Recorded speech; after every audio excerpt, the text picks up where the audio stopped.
All right, guys. Welcome to the First Responder Playbook. I'm here with Patrick Faulkner. Patrick, tell everybody a little bit about yourself. Oh, geez. Do you want the Reader's Digest version or the Time Life magazine expose? You I definitely want the expose. want the expose. Okay. Yeah. It was a Saturday morning. It was about 9:46 a.m., February 1975 when I was born. I was born in a small house in Pensacola, Florida. I'm just kidding. Um, my name is Patrick Faulkner. As you could see, maybe from this very bad background, I also am a podcast host for the Knock and Talk Show, a little comic relief from the streets. I met Brent through the ADB Nation, where I currently work. We'll get into that later. Um, I was born in Florida, moved to Knoxville in middle school and high school, moved to Baltimore, which is why I sound funny. Graduated in 93, so that's why this gray patch is right there. Moved to Birmingham, which is where all my family is from. Lived with my grandfather after my grandmother passed away to help him kind of like settle into this new chapter of his life. And it took exactly 6 months of the romantic stories he told of the Second World War in order for me to join the Air Force. Uh, he was in the Army Air Corps, as was my dad's father, and my uncle was in the Air Force. So I picked up the torch, joined the Air Force in '95. Um, I served through 1999. I did 2 tours in the desert, one in Jordan, one in Bahrain. Um, and then thanks to Clinton and his Do More with Less campaign, um, it was time for me to get out. I didn't re-enlist, so I got out. And when I got out, I was in 1999.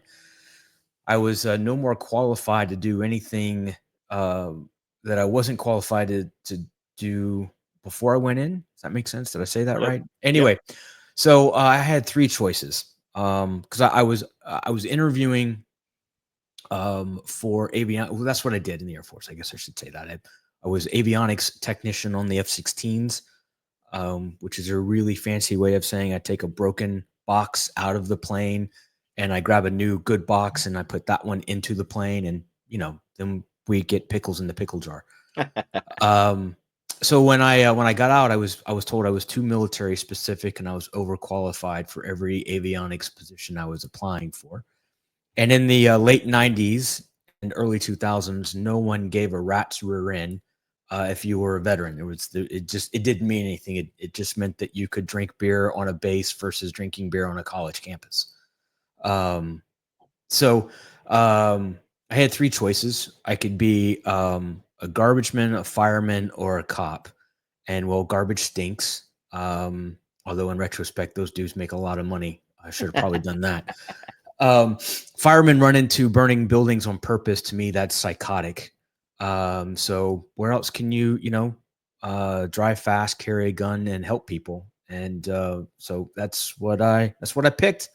So in '99, I joined the Gwinnett County Police Department in Metro Atlanta.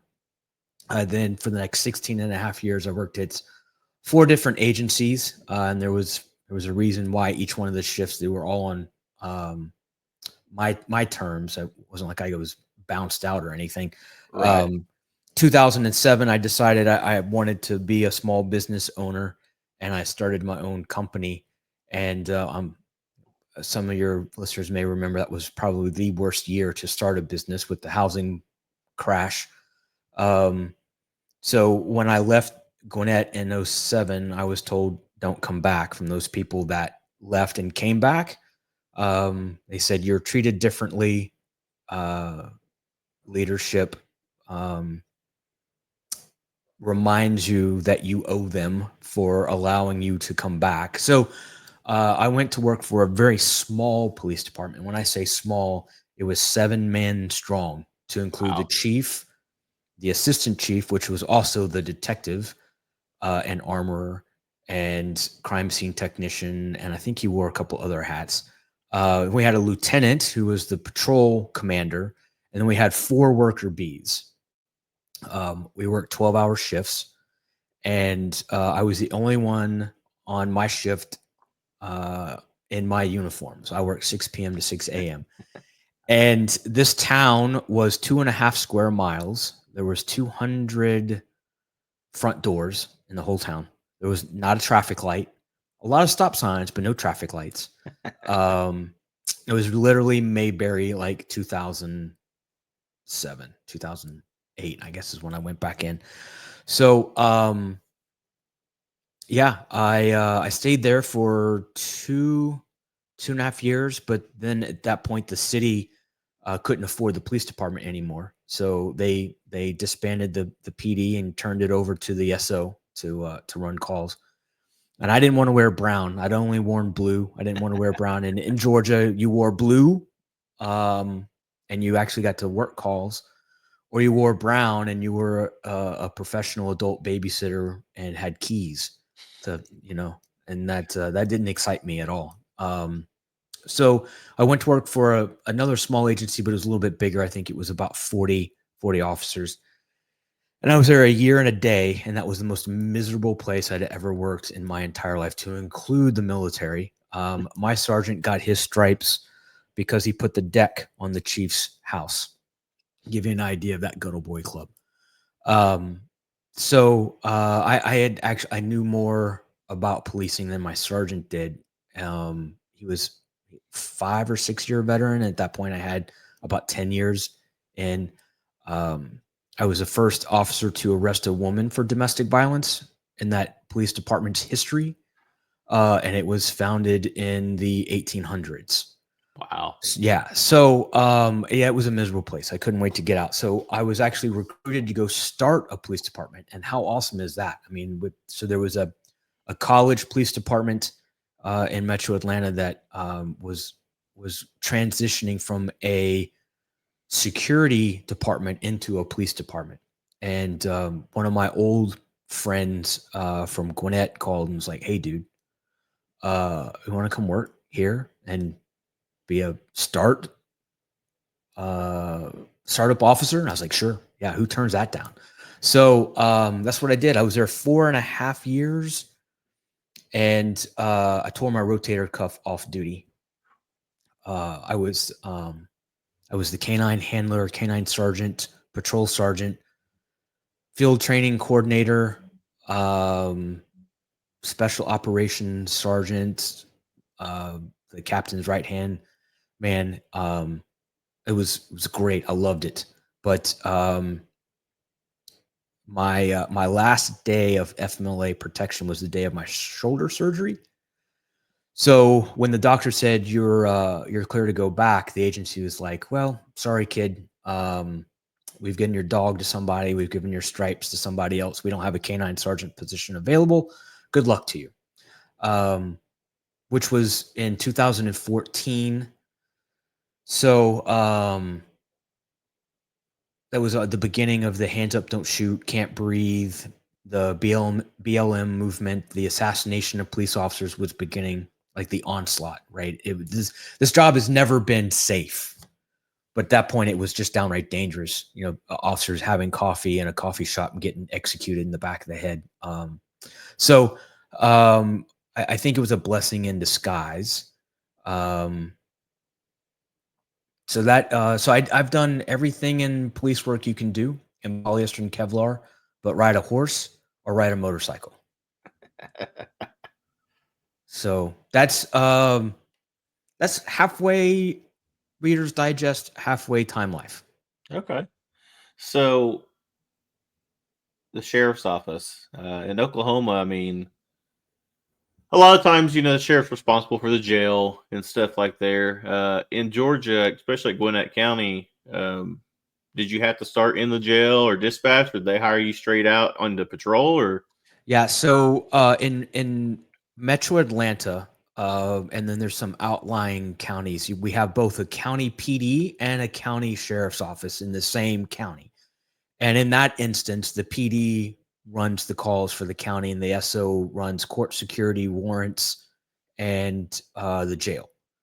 Now we've got 200 something counties in Georgia, and there's a lot of counties that just have an SO for the county, and they do the calls for service as well as courthouse and jail. But in Metro Atlanta, most counties have both a county PD and an SO. So I got hired directly in as a road officer. Okay. In Georgia, because there's a lot of poor small counties. The county has 1 year to send you to jailer school after you've been hired. So you go through FTO in the jail to learn your job. And then they have a year to send you to jailer school to learn the legalities of your job. They do something similar in Oklahoma. It used to be a year, but they changed it down to 6 months. Oh, And okay. so I'm familiar with that process, but I actually kind of chuckled at that because we have some young guys in the academy right now, and they just changed how they're doing it again, and now they want them to finish in 6 months. So we're having to get them an extension letter, and I'm like, let's just settle somewhere and stay. Yeah. Right. So So what? let me ask you this: if once they go through the academy and they become road certified, whatever that is in Oklahoma, do they stick them back in the jail for a undetermined amount of time, or do they get to roll right into patrol once they've graduated? It depends. The bigger sheriff's offices like Oklahoma and Tulsa County, there's a good chance you're either going to go to the courts or the jail for a while and maybe spend a couple of years in that and then go out to patrol if you want. Okay. But most municipalities, state agencies, tribal agencies, you can go straight into patrol, and that's how I was in dispatch. But then I got hired on. I worked at a couple of municipalities, and they usually would hire a lot of uncertified guys and send them to the academy. And that's what's unique about our tribal agency is half of them we send to the state academy, and then half of them we send to the Indian Police Academy through FLETC in Artesia, New Mexico. And then when they get done there, they have to come back, and it's now online, but it's a reciprocity thing where they do like 6-7 weeks of online stuff specific to Oklahoma, and so it really depends on which ones we can get spots in where we send ours.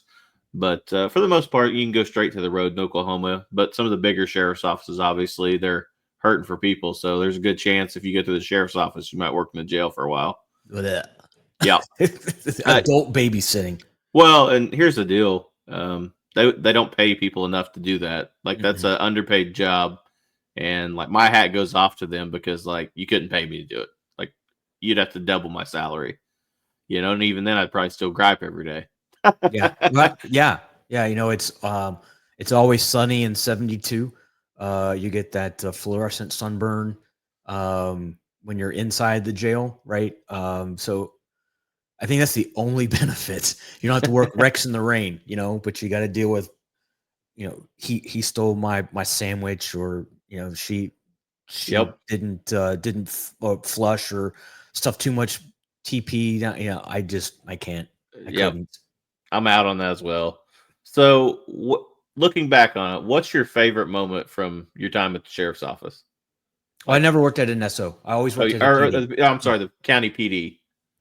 Oh my gosh. The best time I've got to say. So when I worked at Gwinnett PD, I was uniform patrol for about 4 years, and I made detective. I worked in the burglary unit and the special victims unit for a grand total of 2.5 years. It was a year in burglary and then a year and a half in special victims.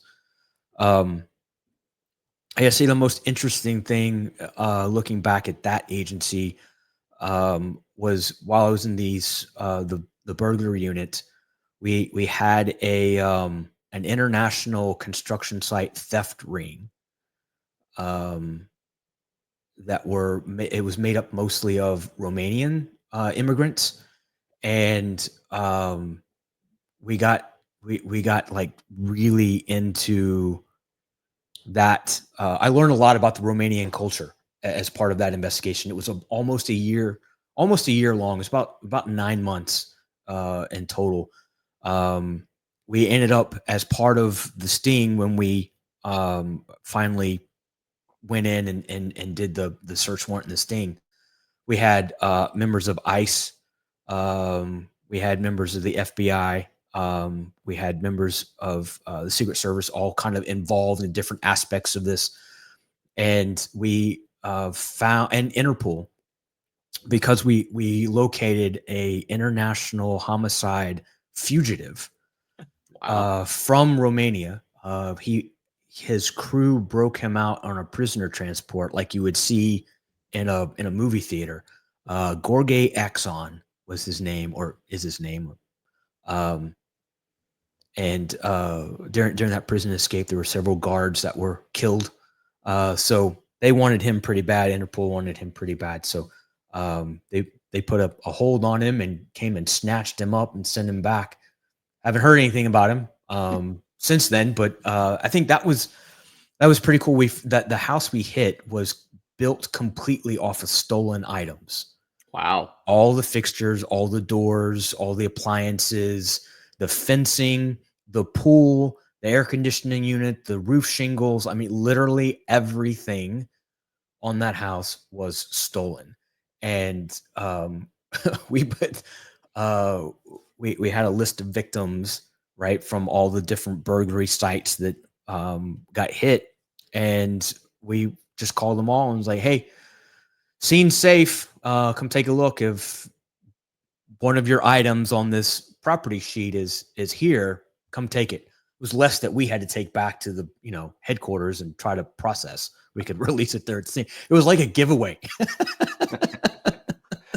I've actually had that from some burglaries and stuff where you're just like, hey, come see what's yours and what's not yours. I mean, but that's an interesting concept, because like if a full house, fence, pool, everything's from stolen items, like you can't put that in the evidence room.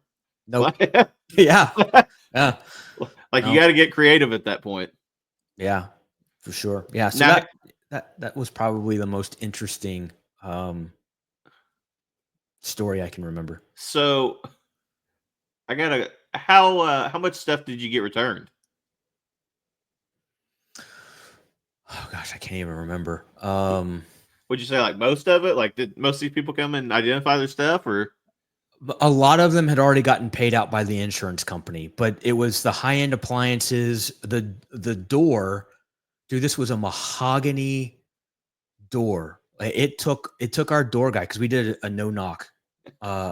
It took him almost 3 solid minutes of hitting this door, and eventually it was the door jam that gave. Not the door had a couple dents in it. Like this was an amazing door. So that got returned, but all the appliances, the external AC unit and the handler inside got returned. I think everything else was just kind of written off.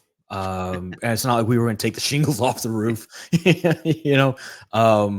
I think bits and pieces of the pool, the furniture, anything that you could put in a truck that wasn't damaged from installation, I think we were able to get returned. But a lot of it was written off and paid for by insurance companies. That's wild. That's actually a really awesome story, because like no one would believe that. She's like, yeah, we see stuff, pretty much took over a house that everything's stolen. Like not one thing's not stolen. That's wild. Yeah. So when you got back into it and market crashes, you're back in law enforcement in a small town. That's a completely different animal. How did you adjust, and did you ever receive any pushback? Because I'm sure coming from a bigger agency, you were probably a little bit more proactive. Did you ever receive any pushback off that at the smaller agency? There were no, not really. Our chief was very, very supportive. He said he would tell us, he wouldn't tell us who, but he would tell us, hey, I got a phone call from one of those tickets that you wrote last night. Good job. Way to go. If somebody tells you they know who I am and tells you to call me and it's 3:00 in the morning, don't you effing call me. I'll deal with them in the morning. So it was great. Dave Hill, fantastic chief. He was a big guy. Like he played defensive lineman for the Steelers. I want to say in the early 2000s, I mean early 90s. Messed up his knees, but I mean, so big guy, right? Right. Part of the Iron Curtain. And funny story about him, he'd come out on nights and ride with you, and it wasn't to like, I'm the chief, let me see how you do things. It was, he was freaking bored and wanted to be a part of the guys, you know. Yep. And he'd come out with no vest, no gun. He'd have his radio, but it would sit in the cup holder, you know, Like a ride along almost. yeah. And I'd be like, hey chief, you gonna bring Roscoe with you? And he's like, no, man, I got all I need right here. DOA and RIP.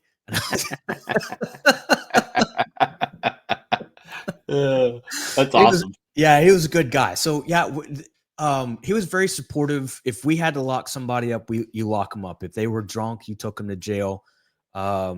If but he also gave you the leniency of that officer discretion that if they were under the influence, but you know, you could get them home and it was appropriate to do so, he was okay with you making that call as well. Right. Yeah, he was good. There was the town rolled up at like 9 p.m. You know, there's just nothing moving. There was a part of town where the speed limit went from 55 to 45 to 35 right through Main Street. And it was easy to get speeding. You know, you could do that all day long and every day and twice on Tuesdays. But then at 9 p.m., you were like, you know, you went looking for crickets to write noise ordinance violations to because there was nothing else going on. So you had to fight boredom. That was kind of the biggest issue in that town, right? It was 2.5 square miles. Like it took about 30 minutes to drive every street. And then a 12-hour shift after from 9 p.m. to 6 a.m., you had to get creative to be proactive. Yep. That's a big adjustment. Yeah, it was. Yeah, it was.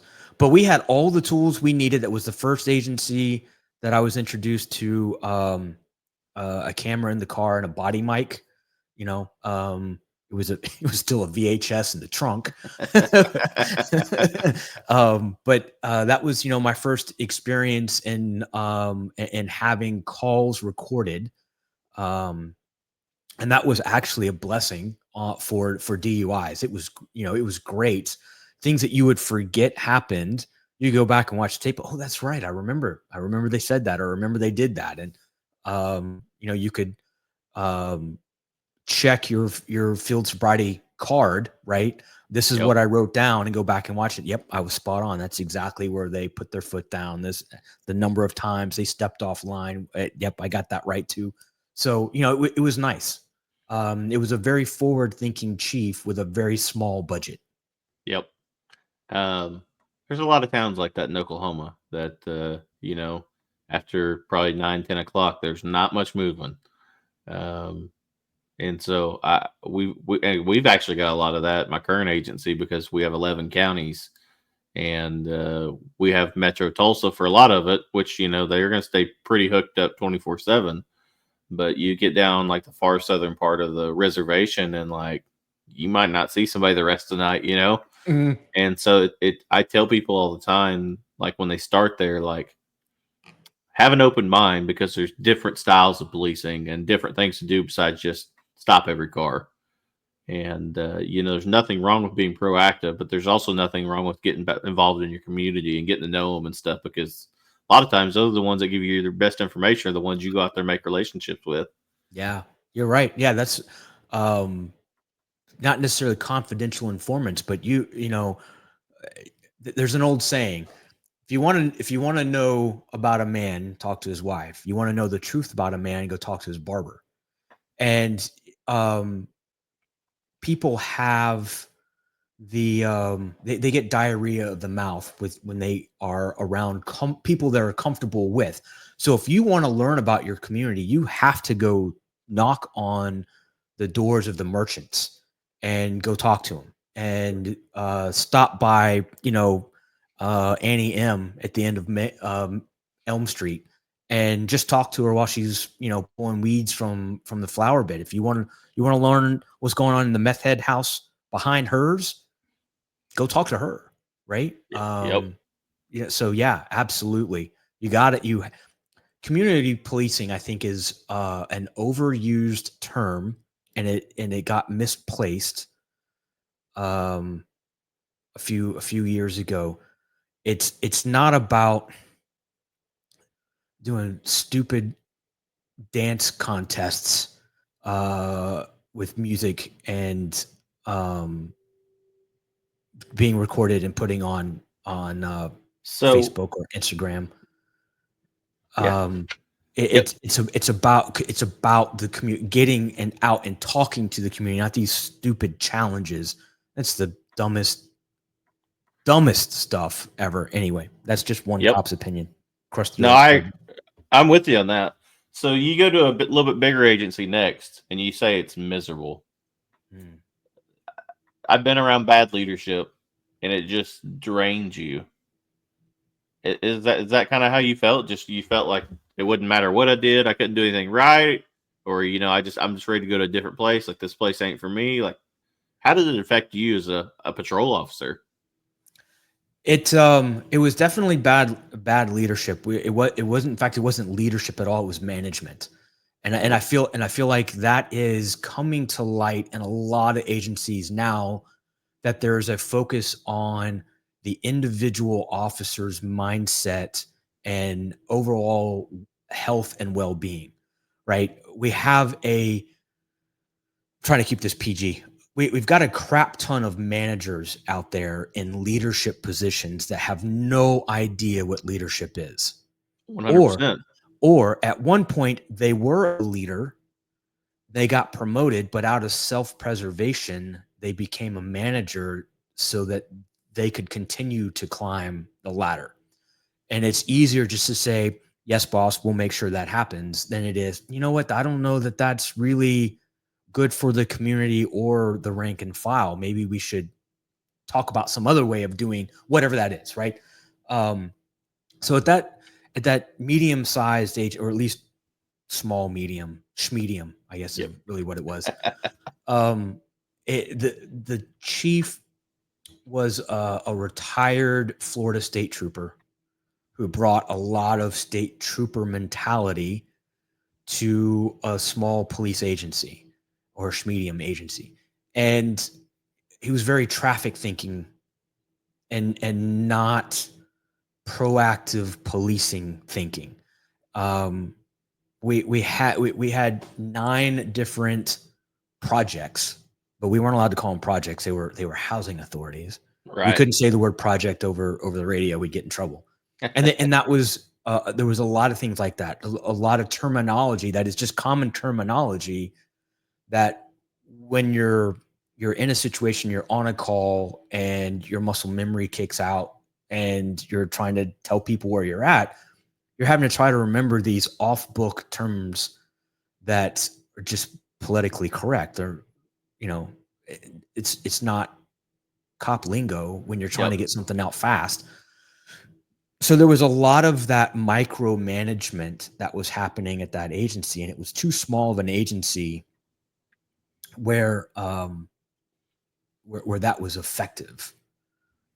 At a big agency, it just is what it is, right? At a smaller agency, it's complete micromanagement from the top down, and everybody reports back up to the chief.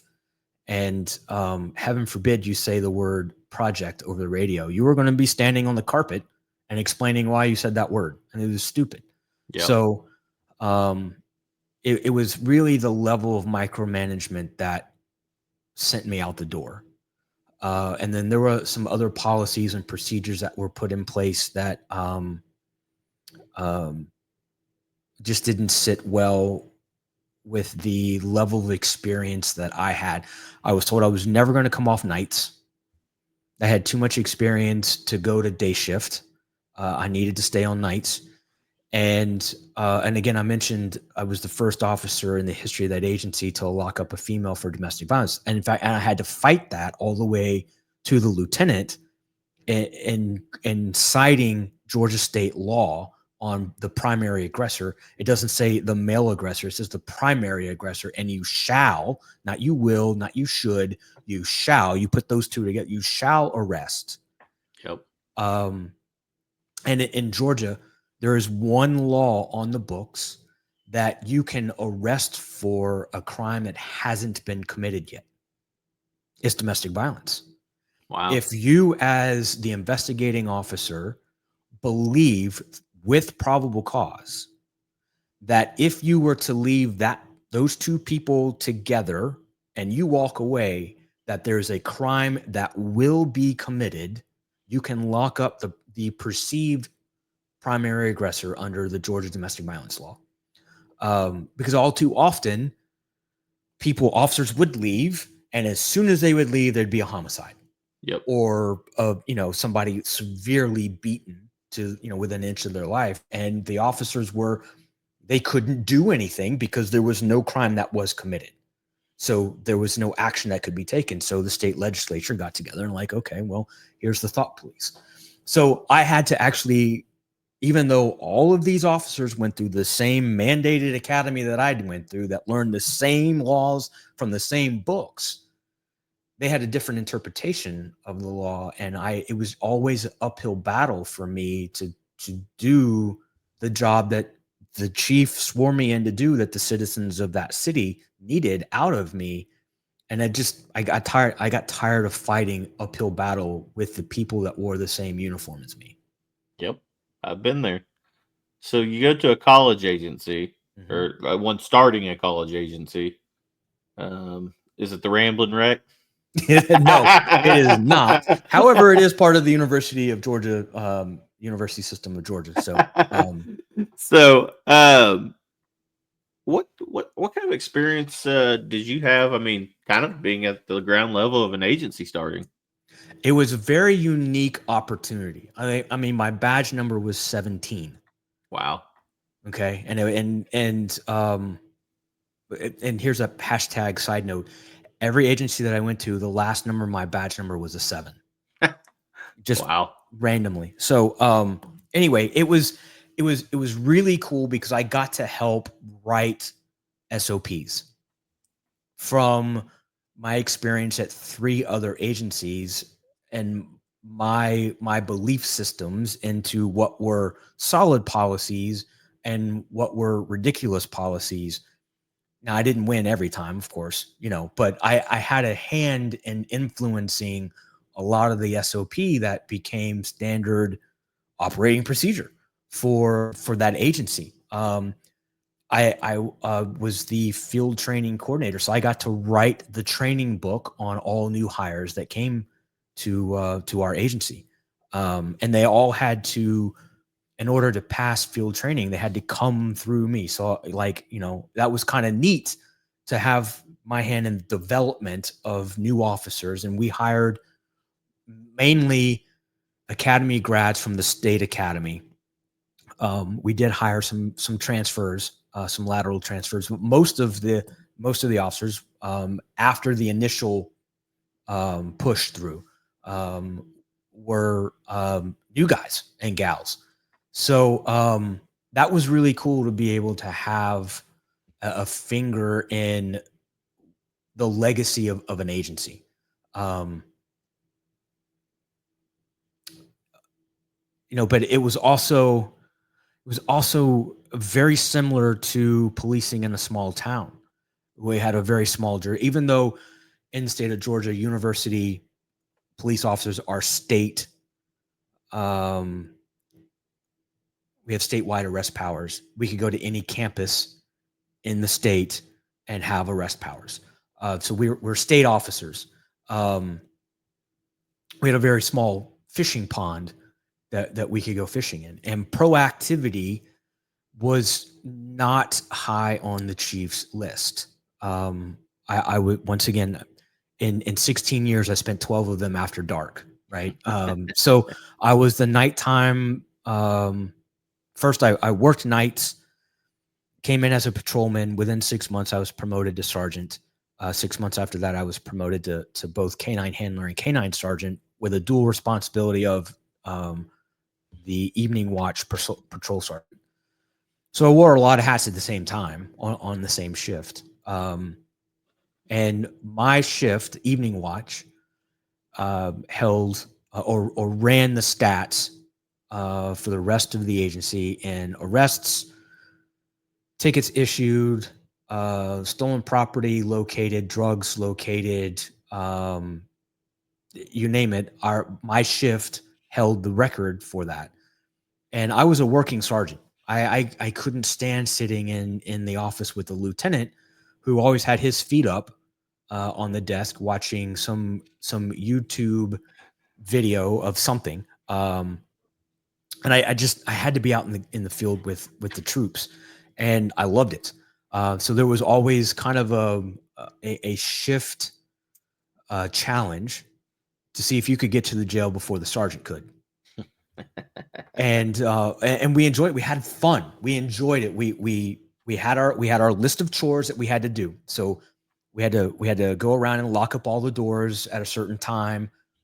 We had to go around and do light checks to make sure that all of the parking lights, stadium lights, the parking deck lights, all of them were functional. If they weren't, we had to write down which ones weren't and turn that over in a morning report so maintenance could get them fixed.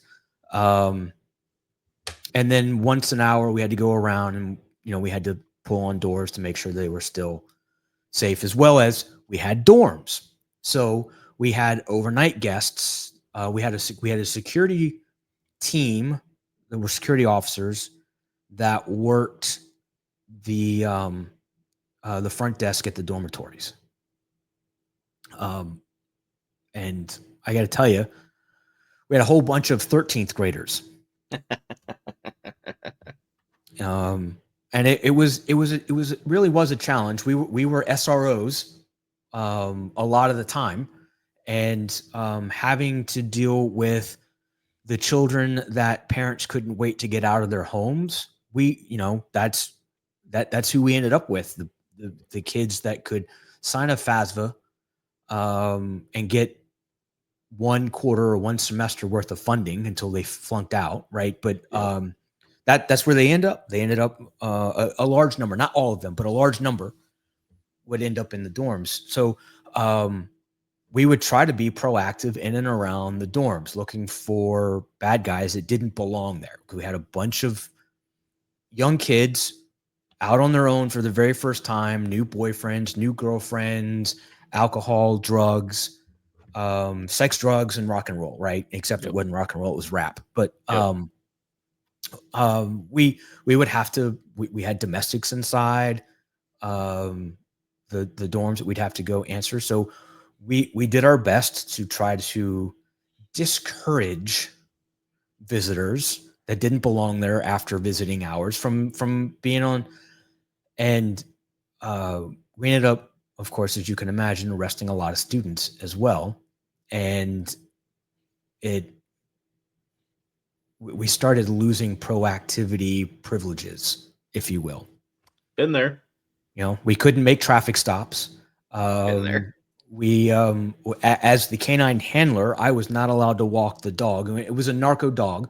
And it was a floppy ear, not a pointy ear. It was a 35-pound chocolate female lab. Okay. But I couldn't take the dog in the dorms because I was arresting too many students, and the college started losing revenue.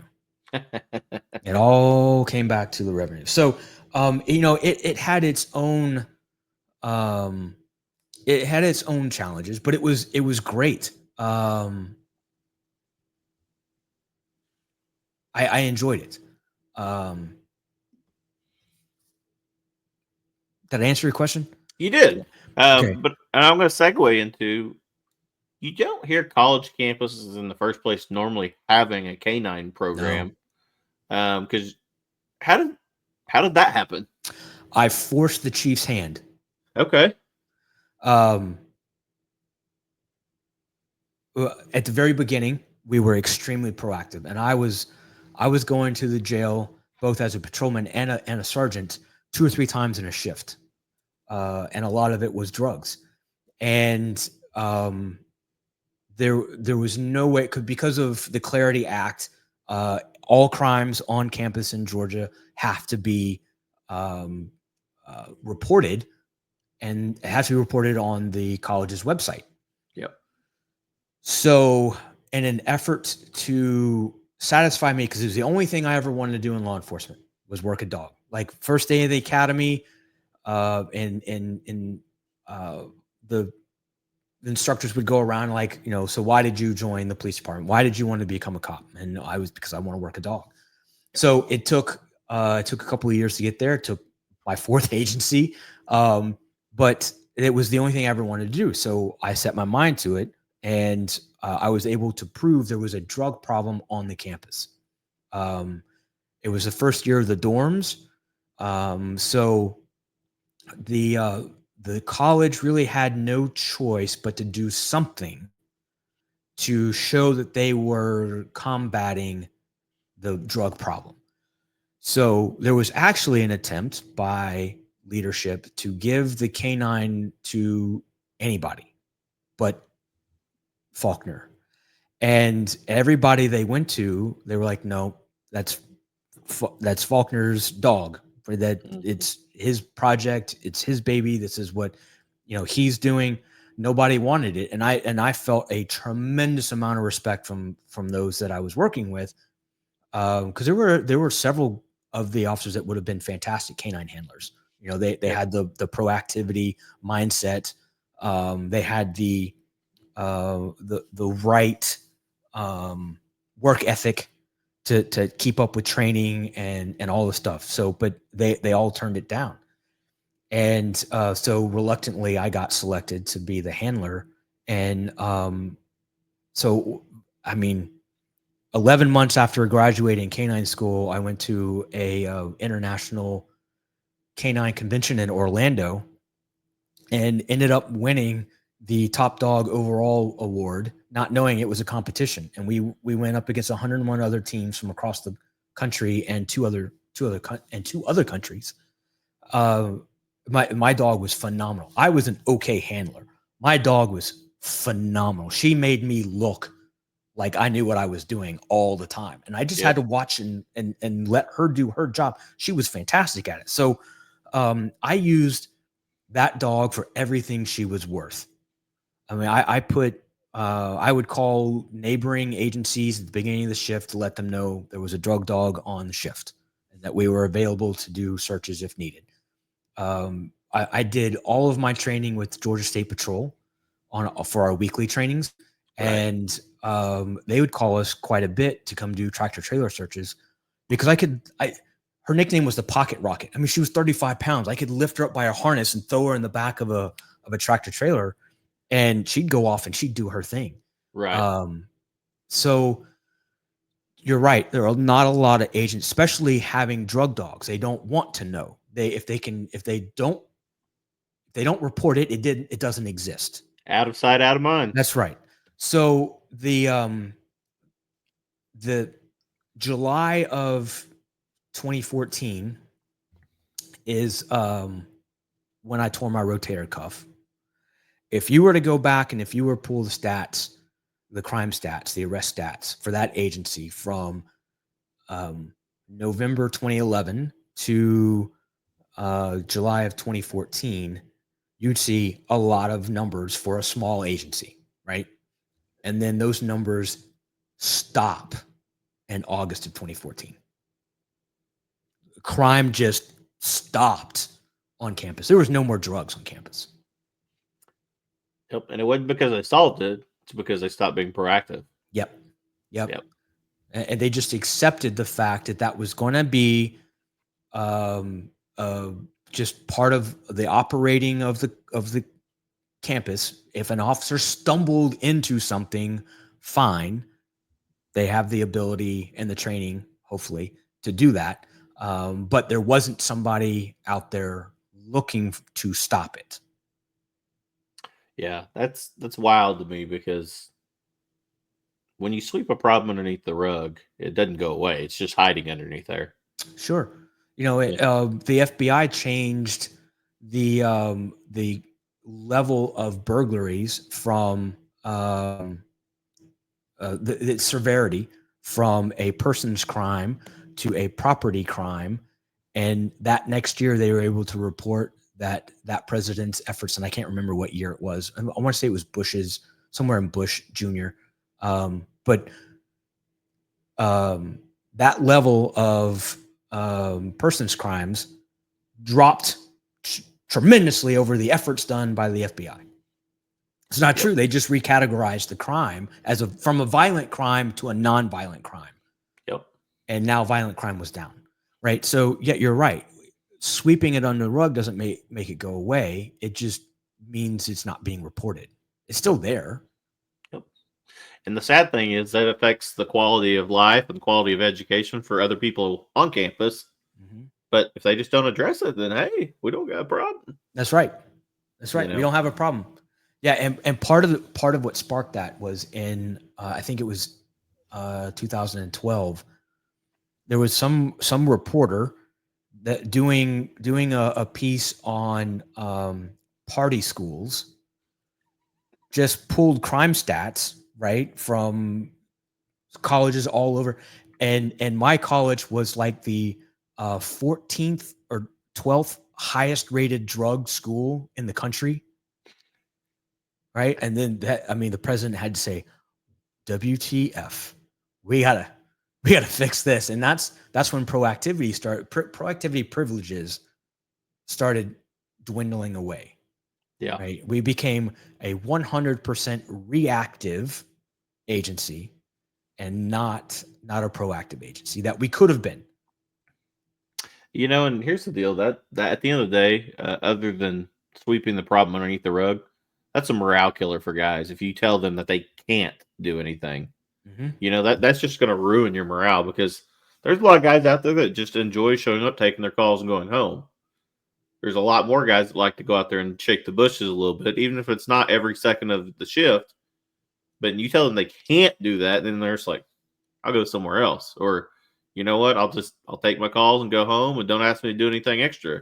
And it's bad for law enforcement when that happens. It is. Yeah.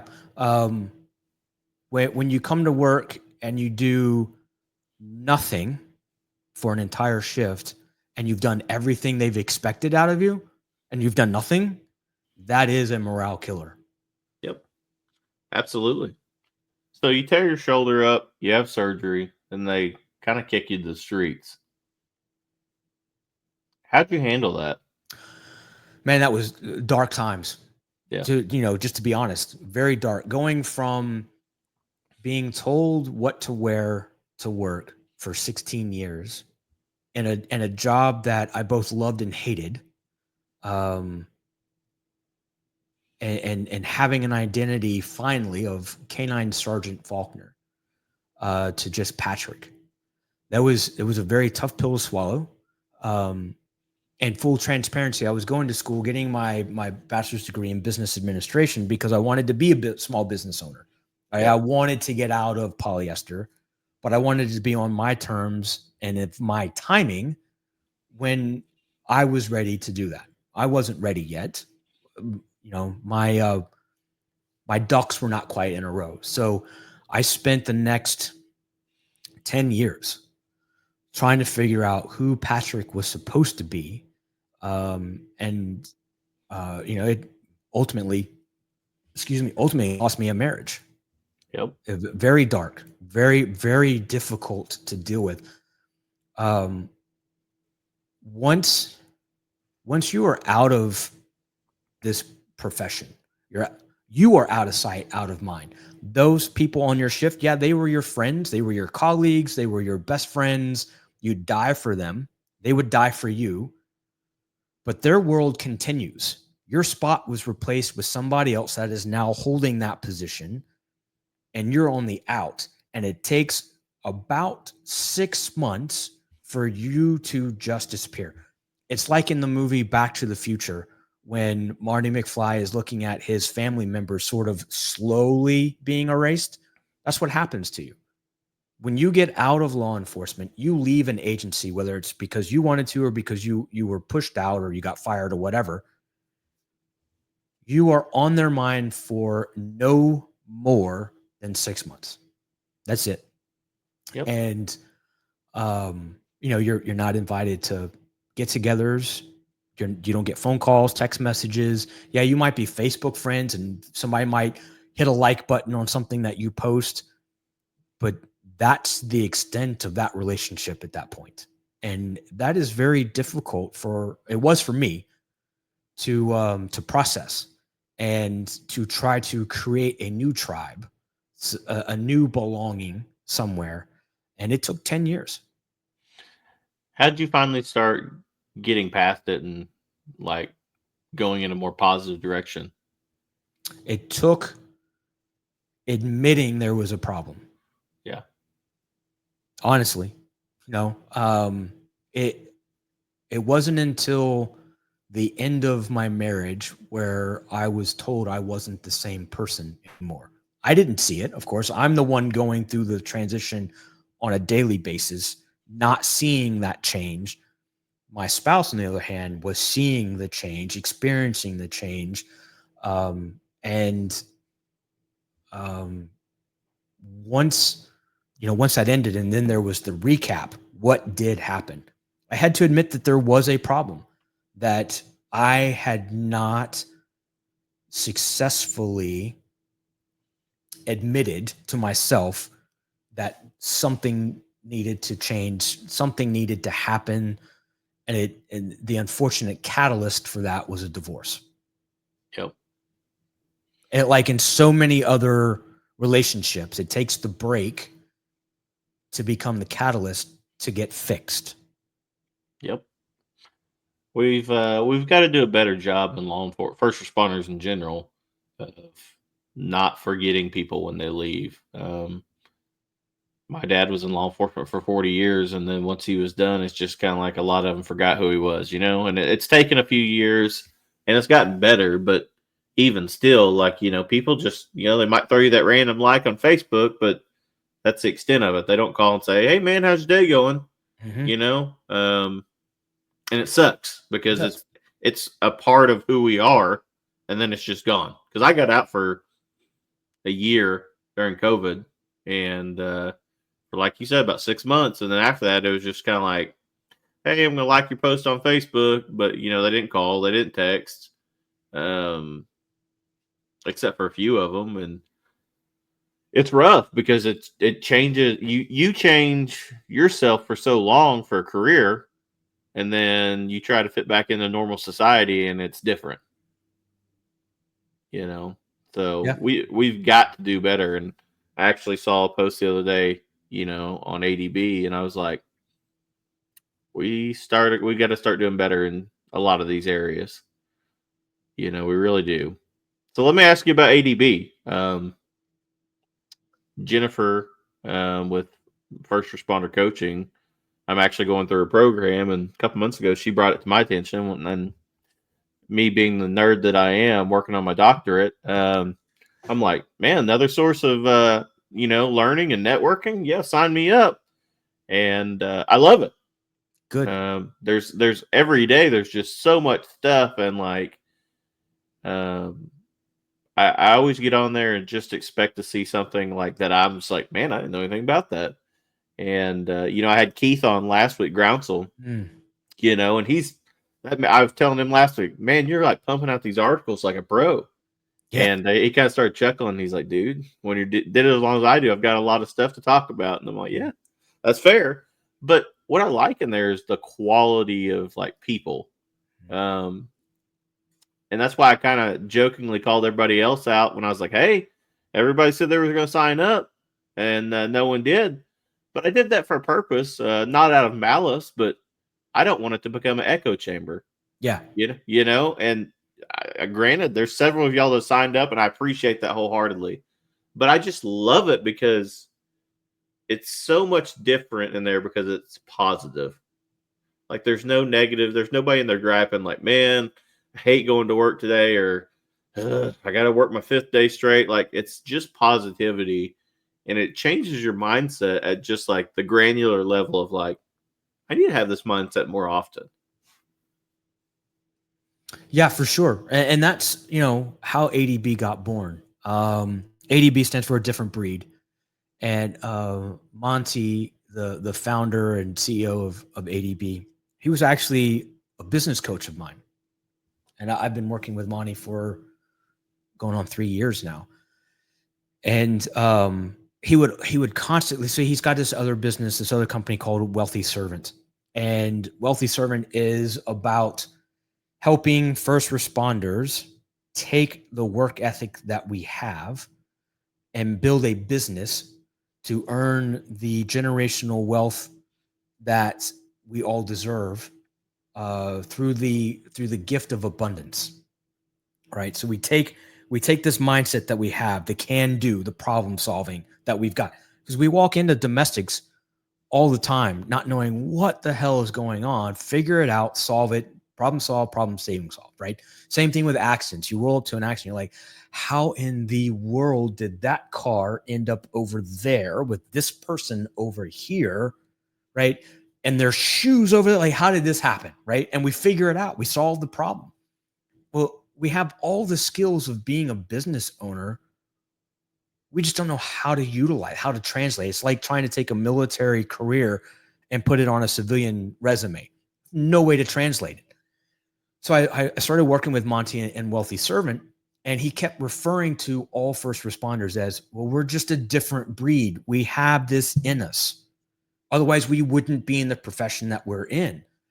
And that just manifested itself into the training or the ADB Nation, right? There's two different aspects right now of ADB. There's ADB Training and ADB Nation. And ADB Training is just that. It's elite level training, a different style, a different worth of training. Our instructors are all subject matter experts in whatever field it is that they're instructing. We don't hire what's been coined podium preachers or academy level instructors reading off death by PowerPoint, next slide, next slide, next slide, right? These are all guys and gals that have been in the trenches doing the job, like Keith, who, has written 7 books. He's been in undercover, a deep undercover for, long periods of time. He's been a chief of police several times. He's done international training. I mean, the dude's resume is just, you had him as a guest. So, your peeps have met him. He and Monty have designed the first nationally certification for undercover work. To become an undercover detective or undercover officer, it will now have its own certification. And it's got some prerequisite courses. There's a 3-day class that you've got to take, and then you get to the 7-day class. And that 7-day class is the certification. And it's 12 hours a day, bro. Wow. 7 straight days. You're in the thick of it, doing everything you can think of in an undercover from every aspect of what that is and the different roles that the different people have. That's the type of training we're doing. We're going to have the first ever cryptocurrency certification for investigators to become a certified cryptocurrency investigator. Wow. We're going to have the very first there's more certification that we're pushing out, and it escapes me right now. Anyway, so the things that ADB Training is doing is providing that next level training that we as officers beg for and can't get. It doesn't exist, right? We're mandated to take training, and we get the same training year after year after year. A year or an hour of first aid, CPR, your requalification time, whether that's once a year or 4 times a year or somewhere in between. Different states have different requirements. I think Texas has a requirement for a de-escalation course you've got to take every year. Georgia has every other year you've got to take elder abuse.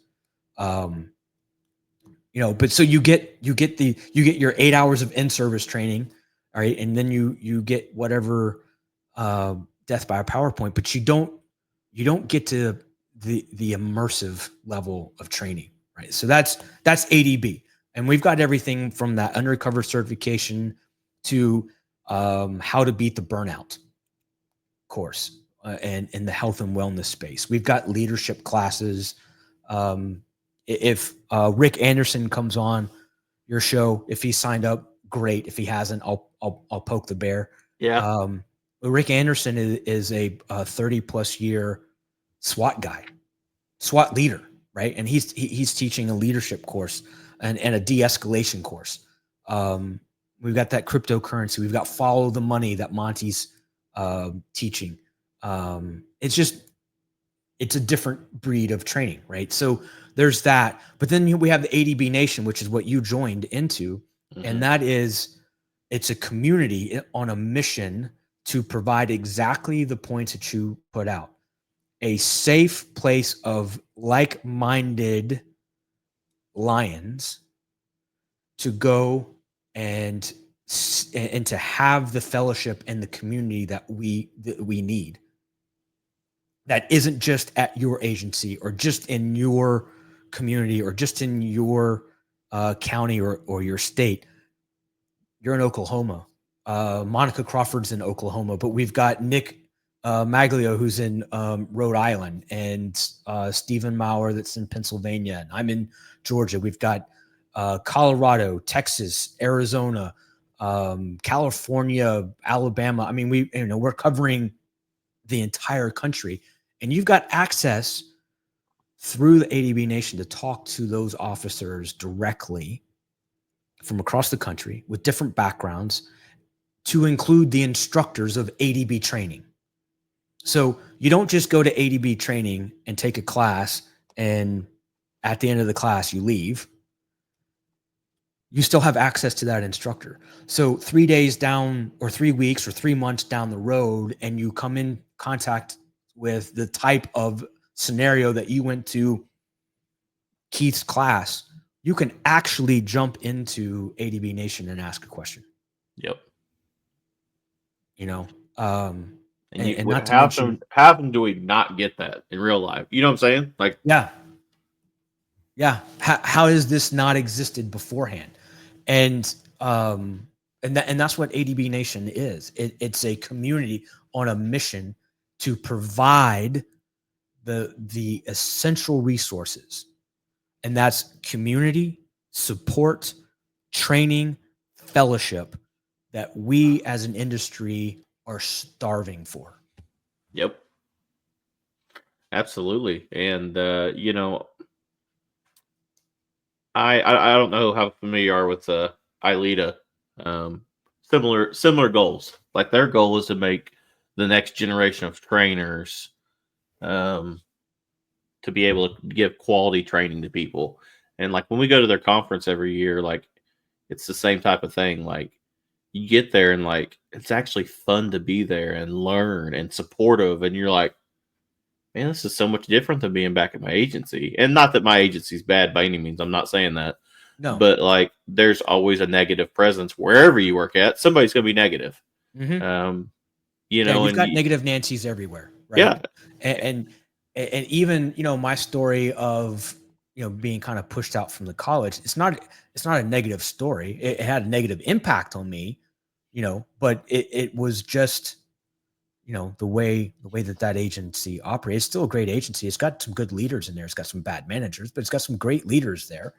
And every agency is that way. It's going to have a negative Nancy somewhere. Yep. Where do you see ADB ending up over the next 5 years?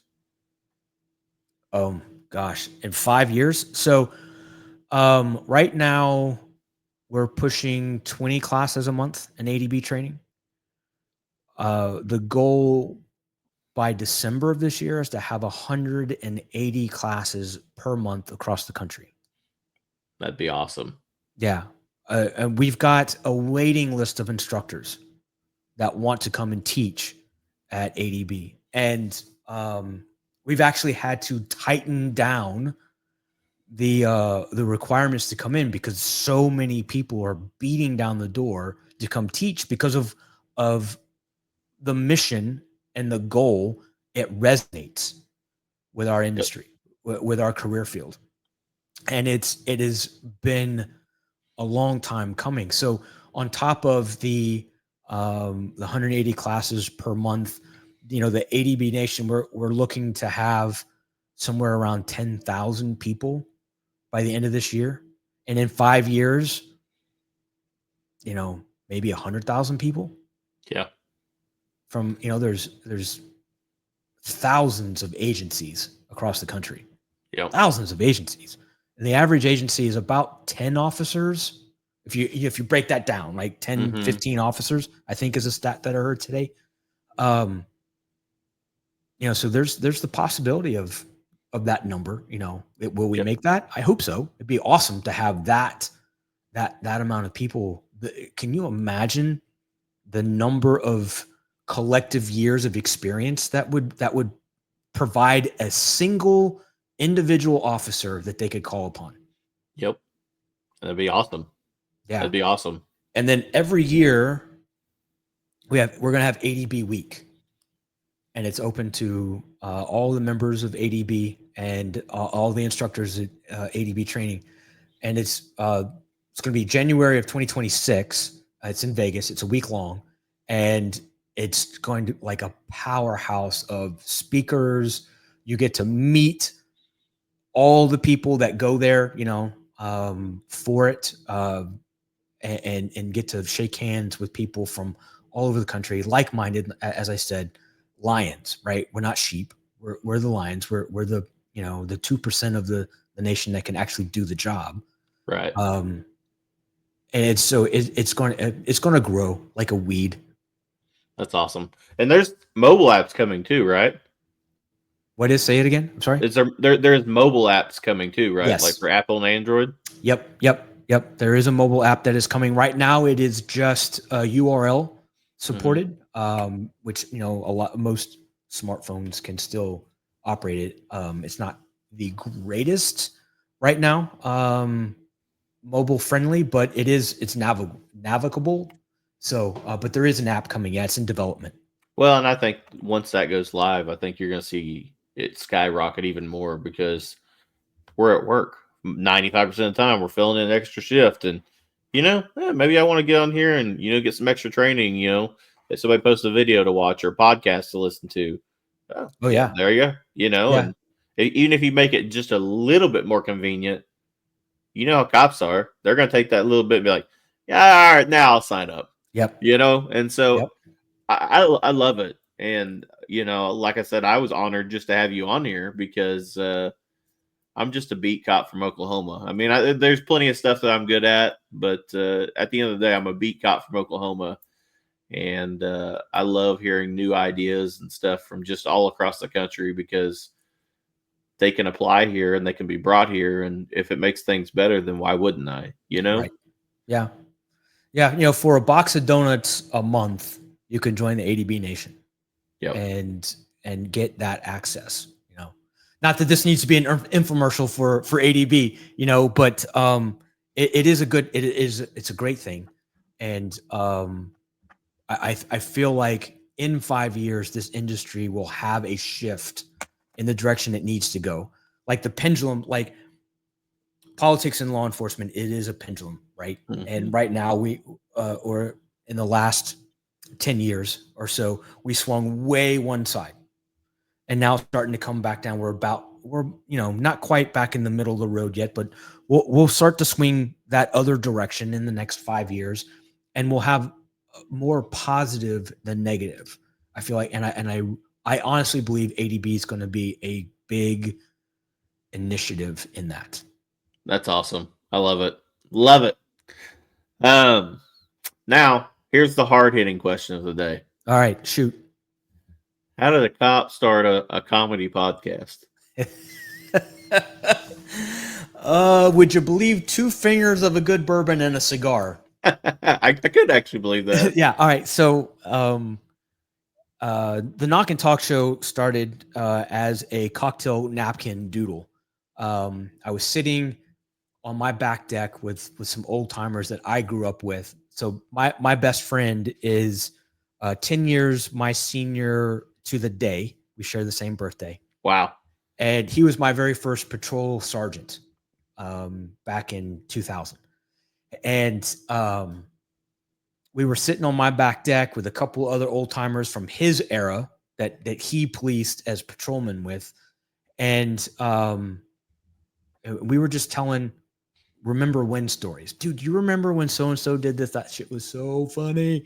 Like, I can't believe that he got away with such and such when he said that, or just the big fish stories of, dude, you remember that chase? Do you remember that arrest? And I was thinking to myself, man, because we had just lost 2 guys from that era that retired and died in 2 years of retirement. Very common in this profession. Oh yeah. And I was like, man, I wish they were here to tell their version of the story, because we were trying to tell their story, because that's what we were doing, is we were reminiscing about those 2 guys that had just passed away, and they were great guys and they had great stories. And one of them did 4 tours in Vietnam, and then came back and became a cop. And the stories he would tell about post Vietnam policing was just wild. Like, you can't imagine what policing was like in the 70s if you're a young buck now just coming out of the academy. You have no idea what policing was like, and now those stories are dead. And I was like, we can't let these stories die. So we started, I feel like there's a podcast in this, and these dudes were like, what the is a podcast? I'm like, okay. All right. You know what? Go watch Nick at Night. I think Yeah. go back and watch My 3 Sons or All in the Family or whatever. So I started doing some research into podcasting. I'd never listened to a podcast. I knew what they were. I knew what they were about. Like, I knew they existed, and I knew it was a platform for sharing, and it was a place where a lot of people were starting to go to get their news, right? Because the belief system in mainstream media was really beginning to dwindle 3 years ago. Actually, before that, but so I started thinking, and I started working with my best friend, like, what could we call this podcast? And it needs to be about the funny stories, because this is a dark profession, and we really struggle sometimes to put that uniform back on, go back to work, and deal with the crap that we have to deal with, but both from the people in the community that don't trust us, don't like us just because of the polyester and the badge. It's not personal. They just don't like the stuff that we wear. But also the people that wear the same thing that we wear, we have to worry about the crap we get from them. And it's just sometimes difficult to put that shit on and go to work. So how do we remember that we can have fun? How do we remember that there are funny things that happen, and to use levity as a coping mechanism for a very dark and dangerous career field?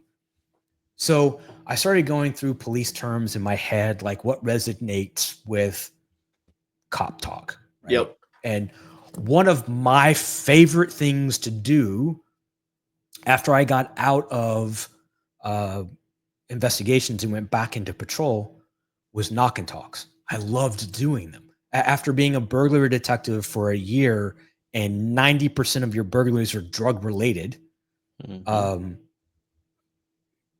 I learned the power of knock and talks, because I was going around and just doing follow-ups to burglaries and knocking on neighbors' doors, and I would stumble into a grow house, or I'd stumble into a cooking lab or something like that, and so I was like, all right, so what about knock and talk? What about knock and talk?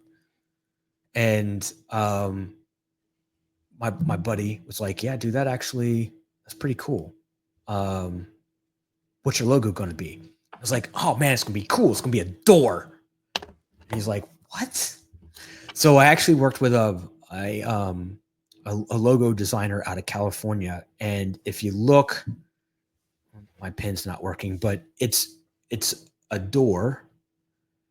The badge is the door knocker. The microphone is a badge. There's 3 lines at the top of the microphone. Those were my sergeant stripes. Right. So I worked with a really cool guy. He actually is a psychologist that turned to graphic design, and we dove deep into what the logo needed to be.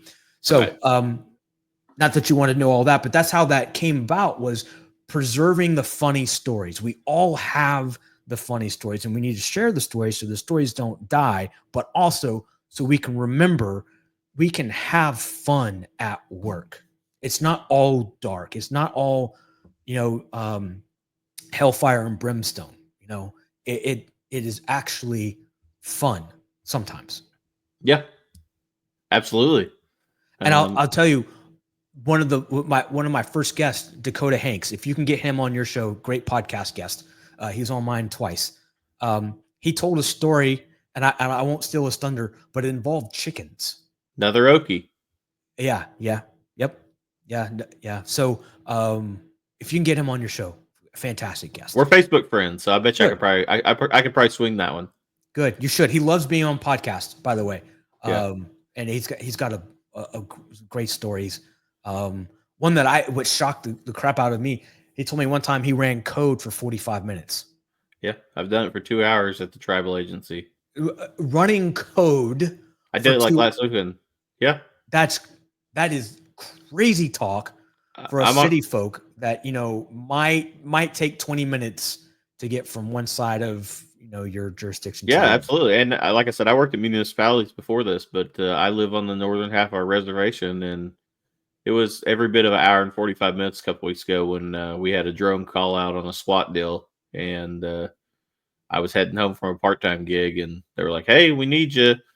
And I was like, "All right, I'll be there as soon as I can." And it was every bit of an hour and 45 minutes. Jeez. Did you pass any low-flying planes on your way? I mean, God. I passed a lot of different life biomes. I think I went through some Great Plains. I went through some woods. I went through some hills, urban turnpikes, rural areas. A little bit of everything. That's crazy. And what's funny is I ended up being out there for like 8 hours, and like I said, it's more on the rural side of the reservation, and like I had to limp it like 35 minutes away just to get gas because I wasn't making it home because there wasn't anything open in that town, and I wasn't going to test it. I wasn't going to test it and be like, because they were like, "Hey, like you might be able to get gas there after hours," and I'm like, "Yeah, I'm going to go to somewhere where I know there's a 24-hour like open." Sorry, jeez. But it happens in Oklahoma, especially because he's a tribal officer too. Yeah. And it happens, and it happens pretty frequently. Luckily, we've went to districts for the most part for our patrol guys, and so theirs isn't as bad as it was. But when I first started there and was a patrolman, I got a homicide one morning that was already secured. They just needed one of our officers down there because it occurred on the neighboring reservation. And it took me every bit of 2 hours to get there because I was driving a Dodge pickup running hot. And, unfortunately, there was nobody that was like, "Hey, I'm a lot closer. I'll at least go there until you get there." Yeah, Dodge pickup trucks aren't fast when you're going, across 11 counties, basically. No. And I got there when I got there, and I get there, and like the BIA and the FBI are arguing over who's going to work the scene. And I'm like, "Hey, like I'll put my handcuffs on this guy and take him to jail for you. You guys can fight over who's going to work it, but I'm just going to get him out of here for you." And I got him out of there and left. But, it was 3 hours of driving afterwards because I'd drive back to where I went to do my report. And I'm just like, all I did was put handcuffs on anybody. I didn't do anything important. Like, but it had to be done. Right. And, no. So where can they listen to Knock and Talk at? So it's in all the places that you would want to find it, right? It's on Yep. it's on Apple. It's on YouTube, Facebook. There's links from LinkedIn. Let's see, I believe Google Podcast. It was on Samsung Podcast. It's on iHeartRadio. It's on all the places. Wherever Okay. you consume your podcasting. Yep. That's awesome. That's awesome.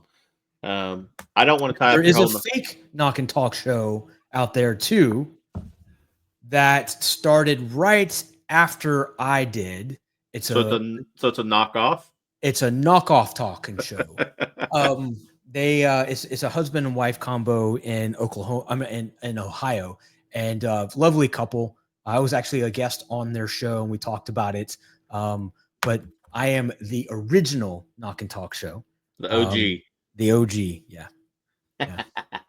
That's awesome. I don't want to tie up your whole night. Again, I want to thank you for being here. It was a pleasure, man. I loved it. You know, I love what you guys are doing with ADB. I'm definitely going to put the podcast on. I've got an hour drive to work every morning, so I'm definitely I'm going to give you some spins. Okay, all right. Hey, I've got 40 episodes. I took a 2-year hiatus after the divorce. I just didn't have the space to set up a studio in a 1-bedroom apartment. So, but back in the house, I'll have the green screen up so this fading stuff won't happen. And Yep. I've got a whole litany of guests now from ADB. So the Knock and Talk show is back, baby. Bringing awesome. The band back. Yep. Well, again, thank you for coming. Yeah, brother. And I'm here if you need me. Like, I'm always here to. I'll tell you some wild stories because we had a casino in my last agent. Well, we have one at my current agency too, but I'm not in the patrol setting right now. I'm more in training. So, but you know, there's a lot of wild stuff that happens at casinos. Oh, shocker! I know it shocks everybody. Imagine that. I know it shocks everybody. Sin City. Yep. Well, hey, listen, Brent, if you ever need a last minute guest, somebody cancels, let me know. I'd be happy to come on if I'm available. If you just, you know, I love doing this. I love sharing stories. So, and it's interesting being on this side, as I mentioned earlier, being on the receiving side of the questions it's interesting. So, I've had a lot of fun. I enjoyed it. I wish you all the best success. Once you know, the national average is 10 episodes. So if you make it to episode 11, you've gone further than 90% of podcasters. You're number 8. Hey, all right. Oh, dang it. Shame I'm not number 7. That would have been great with my badge number. That would have actually been kind of funny. That would have been funny. I would have gave you credit for that one. Well, I won't tie you up. Thank you for coming. Yeah. And have a good night. You too, brother. Stay safe. You too. Can you hear me? Yeah.